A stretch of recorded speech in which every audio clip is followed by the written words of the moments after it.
always get into our little ruts.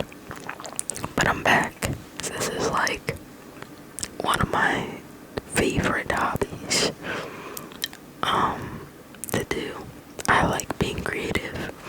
I like that I can pretty much just do whatever I want in a whisper format and post it and feel happy and get to communicate with new people and reach out to an audience. It's great. It's great. I should have started this a long time ago. But sometimes we get in our heads. I'm a person where if I want to do something, I want it to be perfect. And if I can't perfect it, I push it off, and I push it off, and I push it off, to the point where it just becomes like an overwhelming burden. And I think that's kind of what I've been doing for the past month, not posting. Over a month now. Man, I don't even know how long it's been. A while. But finally, I've gotten out of that headspace, come back, grounded myself. And that's why today we're going to be doing something very specific and very on brand with that theme of mindfulness and just taking a breather and realizing that you gotta just relax sometimes. And what better way to do that than to read you guys a good old book. Now this book I picked up well over 2 years ago, and I don't think that I've read more than the front and the back cover. I won't lie to you.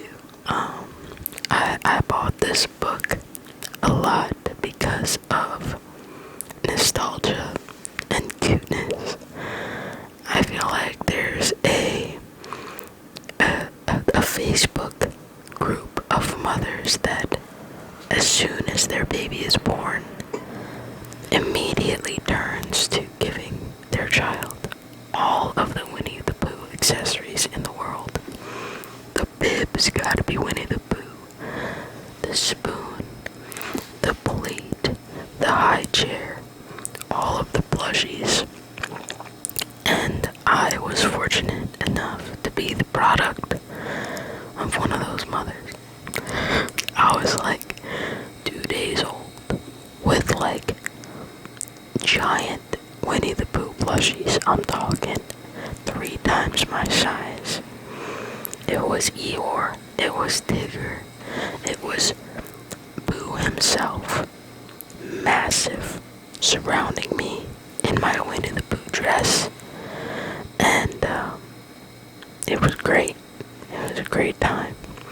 So I think I carried that over with me into adult life. My future kids gotta be worried now. I already have everything planned out. But I thought that this book would be good to read, because as I've kind of dipped into, I've been a little bit overwhelmed the past, over a month now. And I think it would be perfect to help me get grounded and bring myself back to life. And so this book is A Walk in the Wood, Meditations on Mindfulness with a bear named Boo.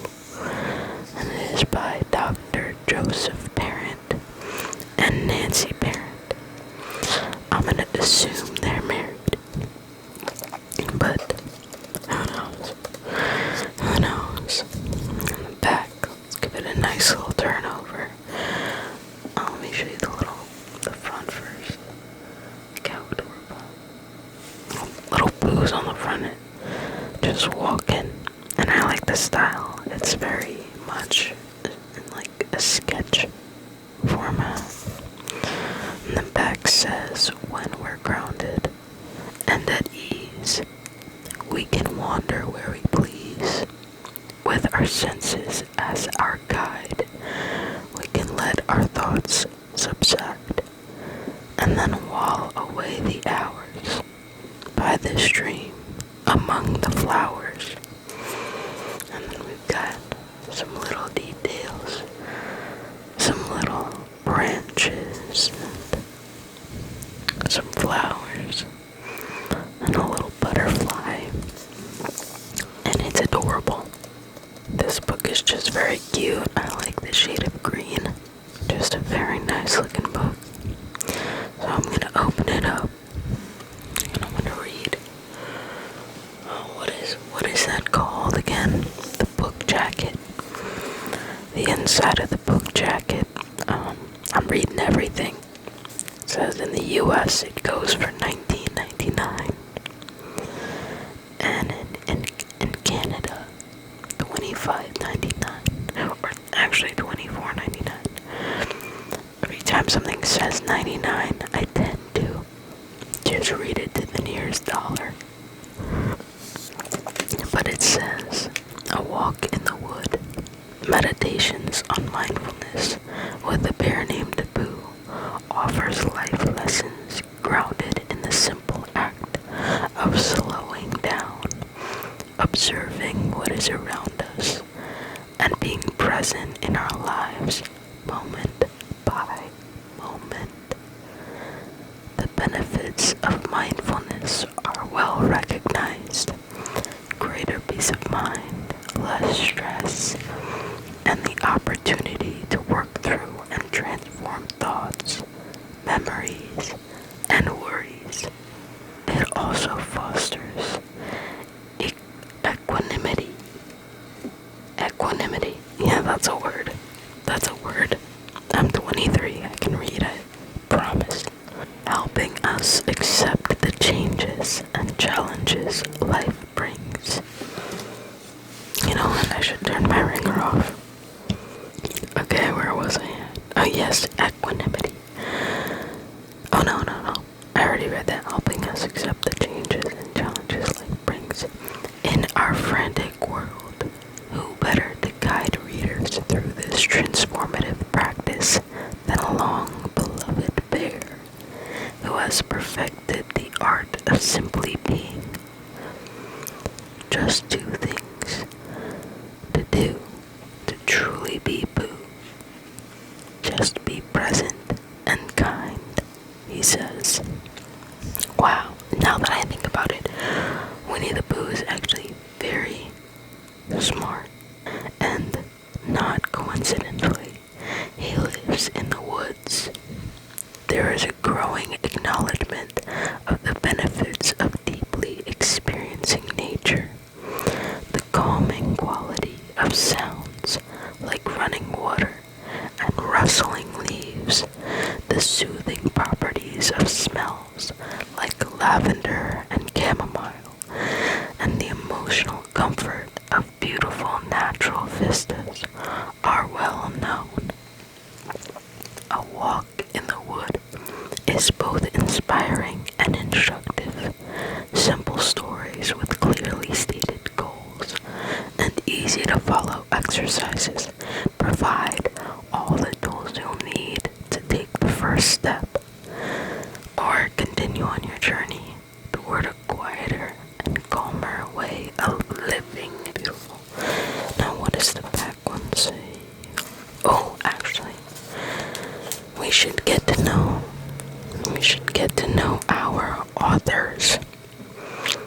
So here it says, Dr. Joseph Parent is a world-renowned expert in performance psychology, working with athletes, actors, artists, and executives.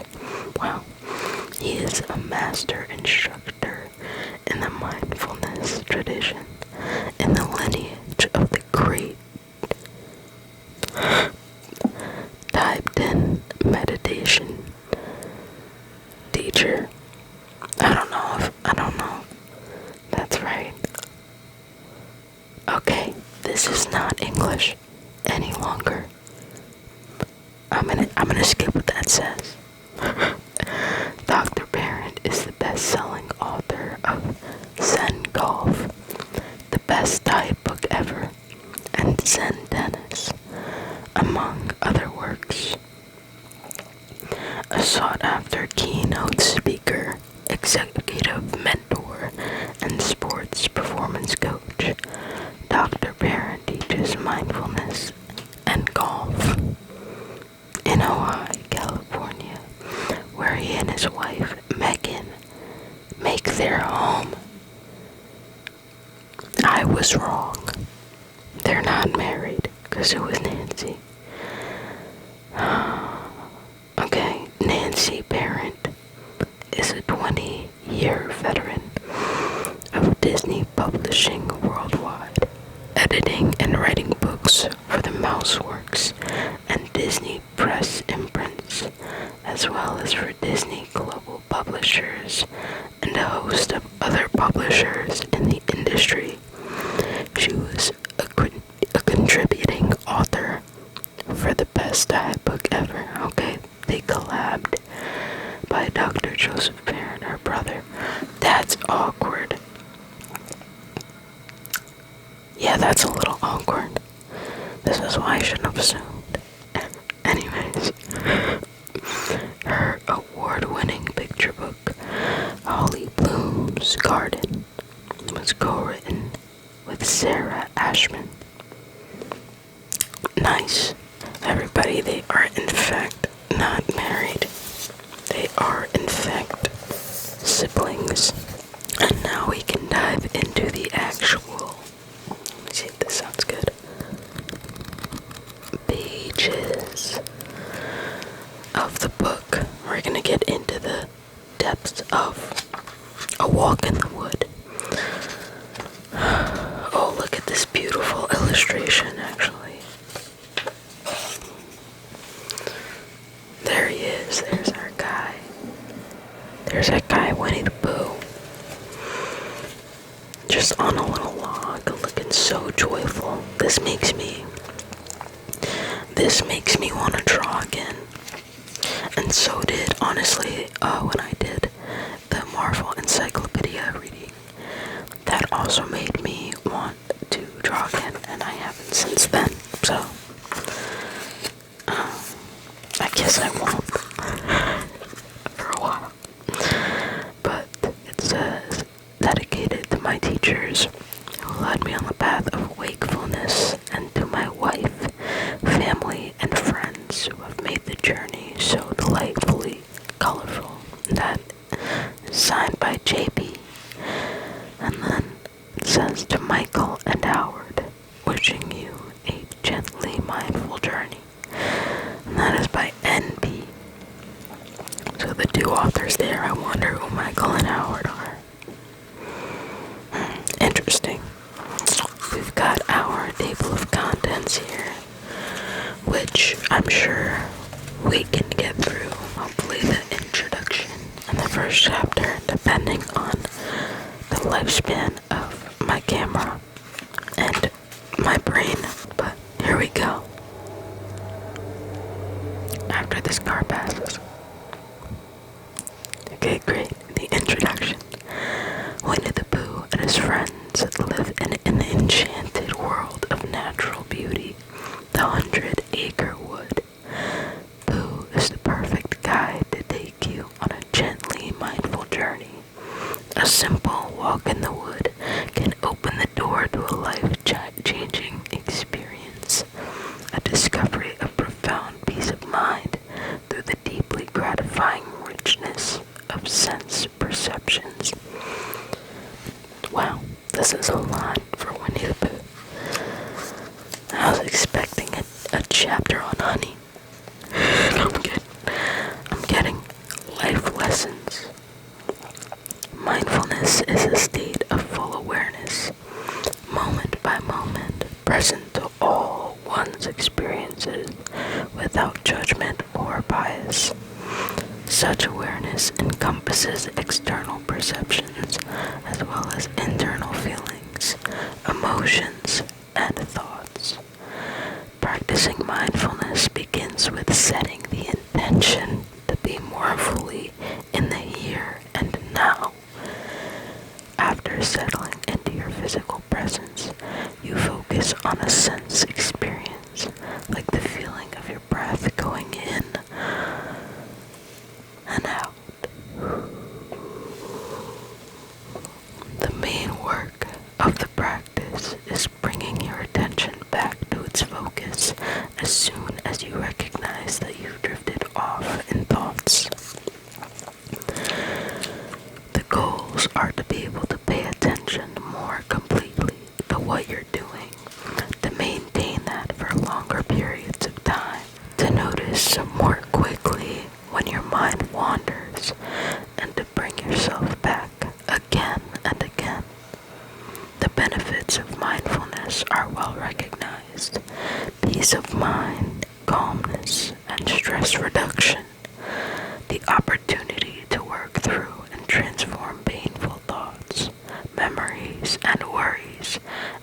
as acceptance of the changes and challenges life brings.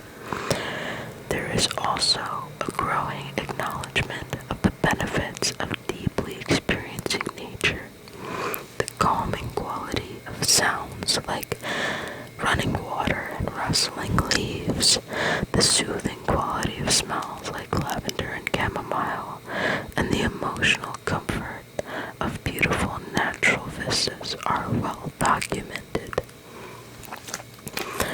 Access to the healing qualities of mindfulness in nature is very timely for our stressful, fast-paced modern world. One response to this has been the emergence of a program that began in Japan in the early 1990s.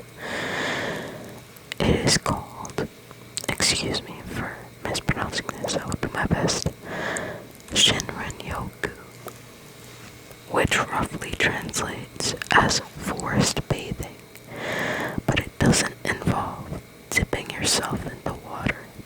Rather, you immerse yourself in sense awareness of the natural environment, sights, sounds, smells, tastes, and sensations.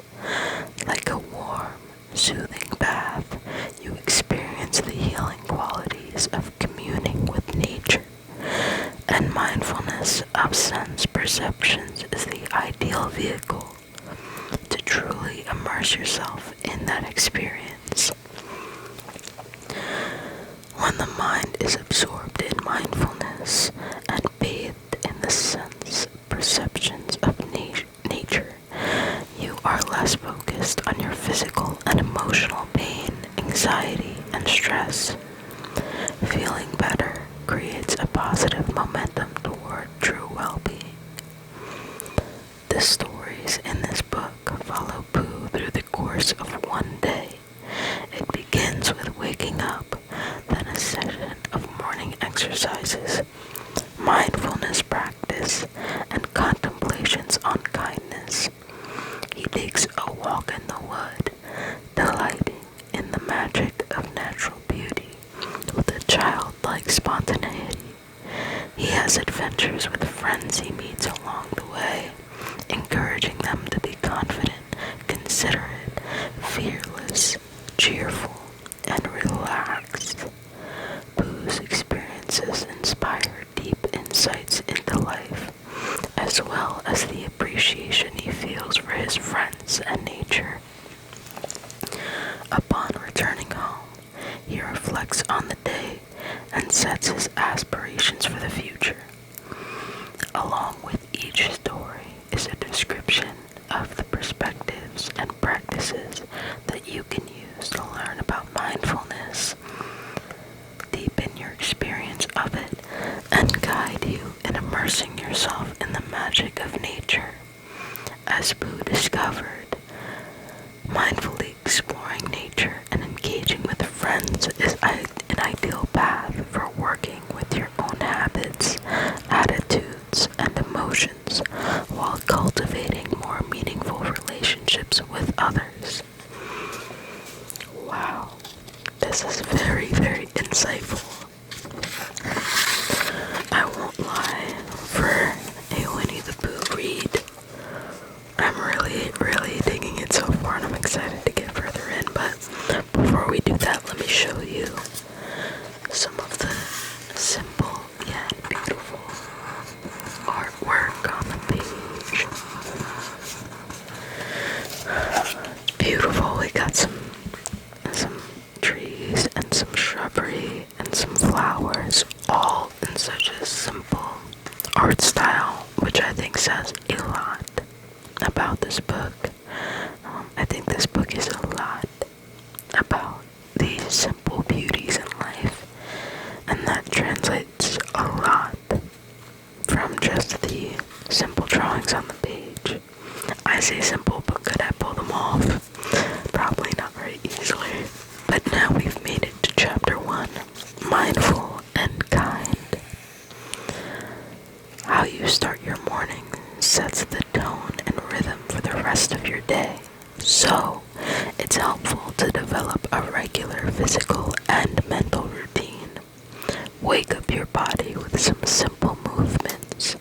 Wake up your wake up your sense perceptions by tuning into your environment. Wake up your mind by setting your intentions for the day to be as mindful and kind as you can be for yourself and others. It was morning, the way most days begin. Winnie the Pooh woke up, which was how he liked to start each morning. He stretched out his arms and legs, a sigh that was mostly a yawn, or was it a yawn that was mostly a sigh? Started deep inside, wound its way up through his nose, and found its way out his mouth with an ah, and an ah. He sat up, stretched a little more, and rubbed the sleep from his eyes. Pooh gave himself a little shake all over, in case any of them hadn't woken up yet, then sat up again, nice and straight. We have our little adorable picture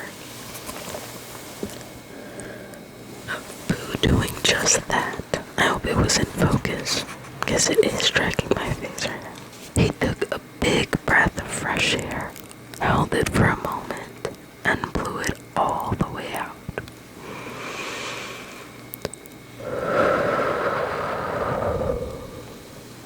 Pooh did so 3 times every morning to clear the stale air from his body and the sticky cobwebs from his mind.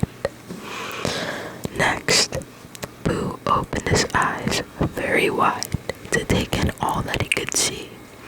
Colors, shapes, and different shades of light and dark. There were beams of yellow sunlight dancing on the wall, his brown chair in the corner, and a picture of a very pink piglet on the table. Pooh opened his ears to take in all the sounds he could hear, near and far, loud and soft, high and low. There was the tick-tock tick of his poo-poo clock on the wall, the birds chirping songs outside his window, and the gentle whistling of the wind in the trees. Next, he recited his morning rhyme. Just 2 things to do to truly be Pooh. The first thing was to be in the here and now as much as he possibly could without a whole lot of thinking about it.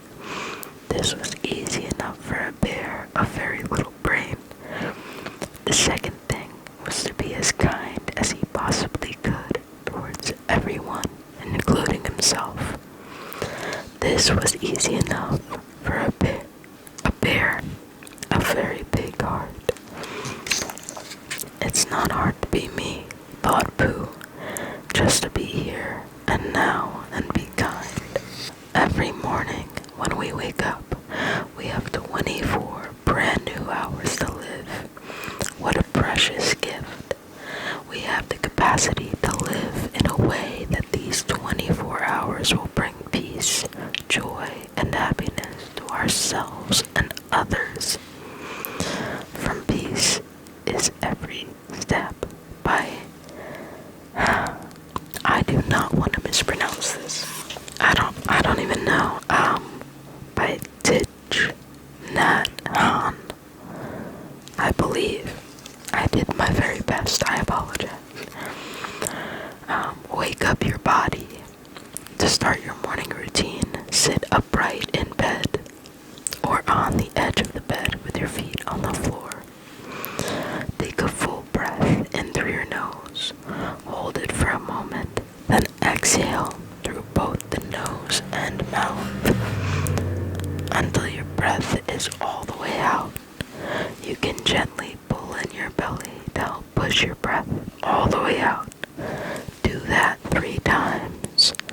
If you'd like, imagine that with each exhalation you're releasing a negative feeling or emotion, such as anger,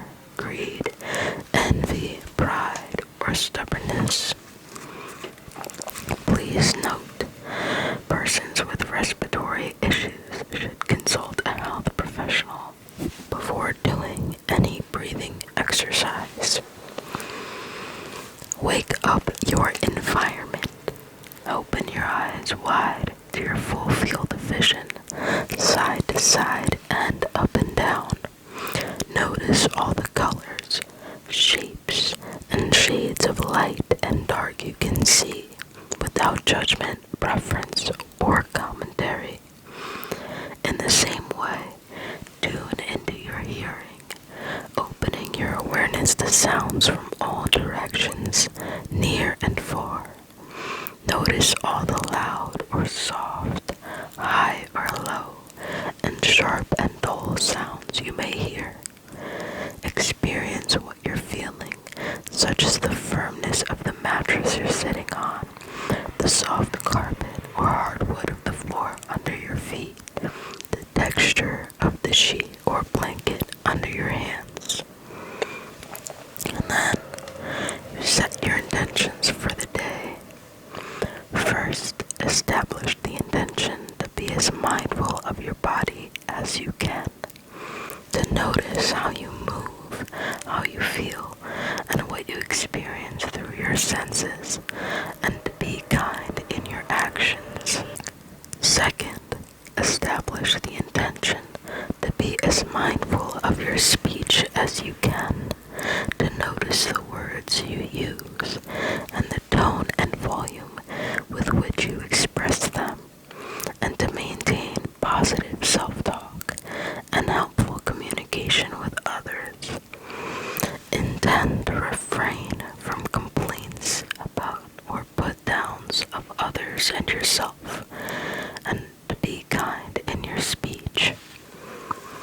Third, establish the intention to be as mindful of your thoughts and state of mind as you can, to notice your experience as it unfolds without analysis or commentary, and to come back to what's happening in the here and now when you wander into daydreams of past and future.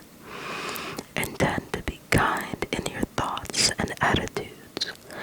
Overall, as best you can, be aware of how much you are keeping to or straying from these three intentions throughout the day. The more mindful and kind you are, the better your day will be.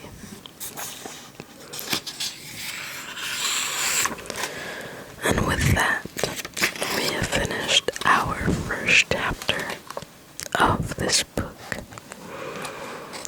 And I was going to show you the beginning of the next chapter, but I think I'll hold that off to the next episode of this. But I am so glad to be back. And this has already been a super lovely read.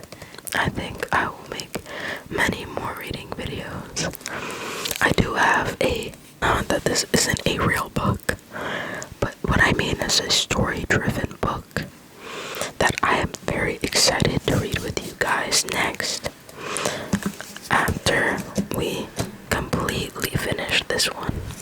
I think this is a great book to have for ASMR and to listen to in an ASMR video, just because it is very relaxing and it does put a lot of things, even just so far in their perspective.